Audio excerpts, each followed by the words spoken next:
Крім названих 4 основних точок, є декілька додаткових, з яких найчастіше використовується додаткова 5-та точка ерба.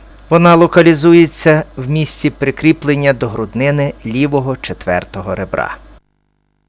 Авскультацію серця обов'язково треба проводити в положеннях стоячи і лежачи на спині, а в певних випадках і в положенні лежачи на лівому боці.